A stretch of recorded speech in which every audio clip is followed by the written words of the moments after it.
Hello everyone, a very pleasant day to you. I hope your day has been going great. I remain your humble host, Becky Osoro. It's the time of the show, Citizens Dialogue on First Next News Port Harcourt, where we discuss trending and interesting political topics. Joining me to have this conversation and set is King Sajalo and Zach Jimmy. Sit back, relax, and enjoy all we have for you on this episode. It's a pleasure having you both in set all the time. Thank you. Thank you, Zach, Becky. Zach, no. It's my pleasure. Okay, so let's hit for the story for today. Relief for Nigerians as Dangote reduces price of cooking gas to 760 per kilogram to 810 naira per kilogram.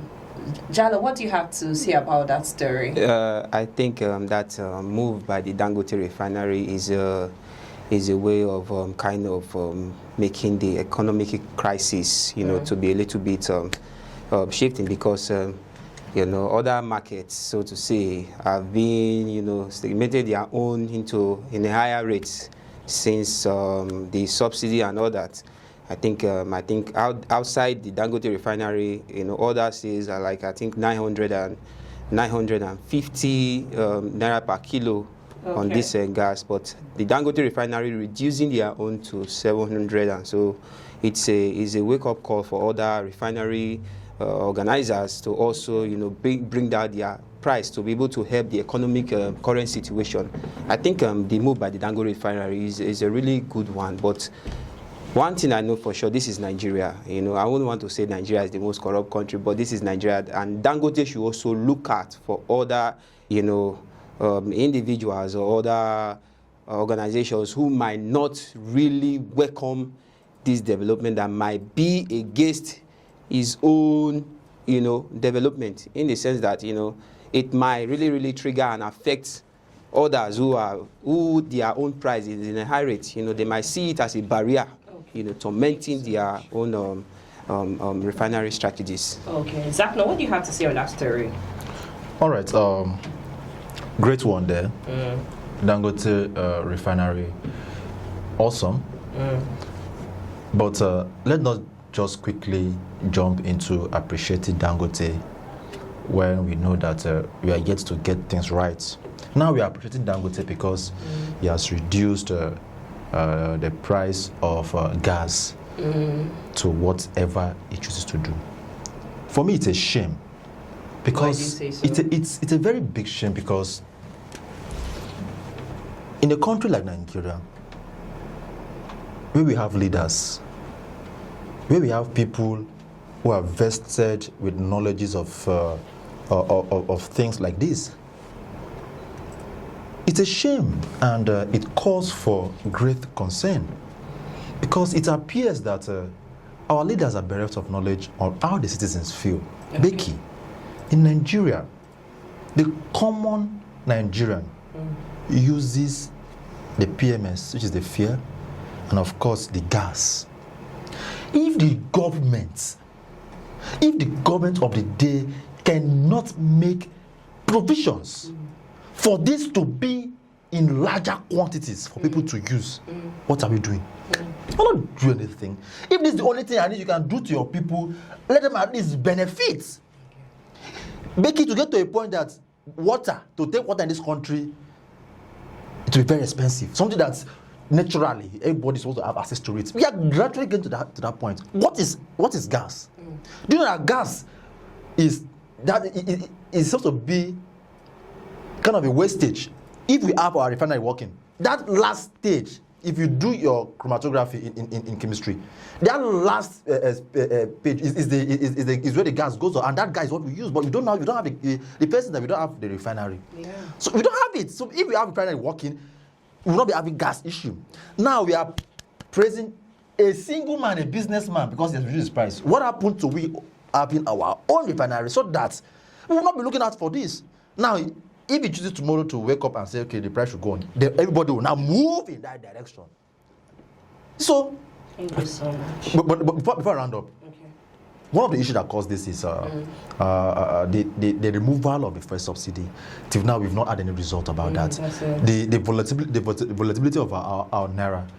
All right. for the past 1 year, the naira depreciated over 30%, and the infrastructure I just talked about. So the government should look. Sorry for cutting you, Zach. The government should look forward, should look towards improving. Yes, sorry for cutting you, Zach. Sorry, Becky. The removal of the first subsidy, I think, is what I will see that Dangote took in as an advantage. You understand? Okay. That is what most Nigerians will say. Thank you so much. Thank you so much. Let's move into another story. Rivers State Governor Similai Fubara has issued a stern warning to Permanent Secretary accused of breaching civil service standards and engaging in illegalities during the state's 6 months emergency, declaring that there will be no hiding place for compromising officials. Zakno, what do you have to say? One question for Similai Fubara. That statement he made, is it his personal statement, or is it scripted information they gave to him to go and tell Nigerians or tell the people of Rivers State? He removed the pension board, and we had an inferno within the pension environment. Now, we all saw what happened in the state for 6 months, from March to September 18. How the state was governed by a military personnel. Now, if you are back and what you are doing is pulling off, right, the officials, of course, the people Ibas was ruling with, it's a good one. Of course, you're trying to restore democracy, but how are you doing it to the interest of the people? I hope you're not going to do this and tomorrow it backfires on you. That's it. That's what you should be careful about doing. All right, we understand that the state has been without governor, according to many of them, but in coming around, it should, all right, be careful on what he's doing. However, he's the governor. He has the sole prerogative to do whatever he wants to do. But my question is, I hope we are not going to have another issue stemming from all this development so far. This new ideology, this removal. I hope he's not going to remove people that are loyal or not loyal to him. So government should know about loyalty anyways. But it should fix the right people that understands the language of the Rivers people. Because at the end of the day, it's the Rivers people that matters. And it's not even in Fubara. That's it. Thank you so much. Jalo, what do you have to say to that story? I think the governor of Rivers State, Governor Fubara, I think is matured enough to know any decision he takes, it's something that should be, for the benefit of Rivers State. Why I said this is because, first of all, when the news of that, him sacking those commissioners, I believe these were people who were there for him even before he came into power, during his being elected as a governor. So that move really, really struck my heart. I'll be like, wow, if the governor could sack those who were solely behind him, then bringing this statement shouldn't be a drastic or a scary, thing anymore. What my colleague said, are we sure it's not a scripted move? The thing is, whether it's a scripted move or whatever, the governor himself should know that, look, any action I take, I think of course, he's not a kid. He should know that any action I take should be for the betterment of this state, in the sense that even if you were suspended by the president, I don't think, just like the former governor Wike said, that he doesn't have an hand in, because that is what a lot of people will be saying in Rivers State currently, that, the actions taken by the governor, why are we not sure? Because that is most of the tragic news we are hearing behind. Are we not sure? It has been scripted and given to him. He's taking orders from above. But look at it. Let's look at it. Even if he is giving order, I'm referring to the governor currently, him himself, he should know that, look, whatever decision I take will be a backfire on me later. Thank you so much.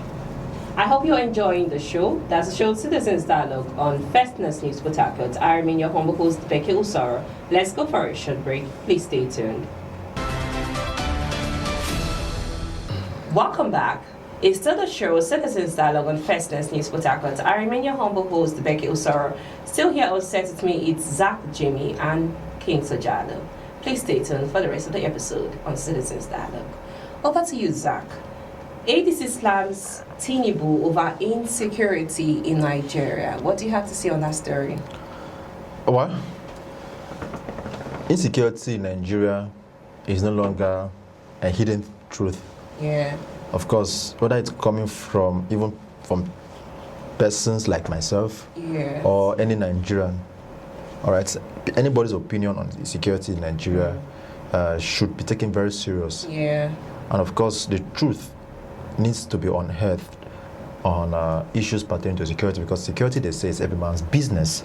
So whether it's coming from the ADC, PDP, Labour Party, movement groups, or any sort of organization, the truth is that, is there insecurity in Nigeria? The answer is yes. Is the government making concerted efforts to curb the menace of insecurity in Nigeria? That we will say maybe. Yeah, in between. In between. Then the next question is, do we see Nigeria in the next couple of years, all right, this entangled, disengaging itself or herself from insecurity? Yeah. Then the answer would be an open-ended question, which is, do we have leaders who have concerted efforts in making sure they stamp out insecurity in the country? Well, the ADC, people may feel they are using it as a political statement, just to fire back at the ruling party. A kind of a campaign. Yes, because we are already in a political in a political or a campaign season, no longer governance. But then, whether it's coming from the ADC, like I mentioned earlier, when the APC were not in government, they were tackling the PDP there that they couldn't deal with decisively with the issue of insecurity. But now they have the power. What have they done? Last couple of days ago, I read over the news where Jonathan said that the Boko Haram wanted to use late Buhari as how did they put that word there? That is the one they want to use for negotiating. Of course, there will be counter attacks on that particular message. But for me, I don't want to say if it is true or not. My concern is that the total numbers of IDP coming, Benue and other plateaus should reduce. We should not be hearing about killings, kidnapping, snatching, all of that. Nigerians should be free to wake up in the morning and do whatever they want to do. Farmers should be able to access their lands. Investors will be able to come in. We cannot thrive in a platform of insecurity. Let's get this right. Whether it is for political reason or not, political gladiators should steer clear from taking people life, because it is unfounded. Thank you so much. Jalo, what do you have to say on that story?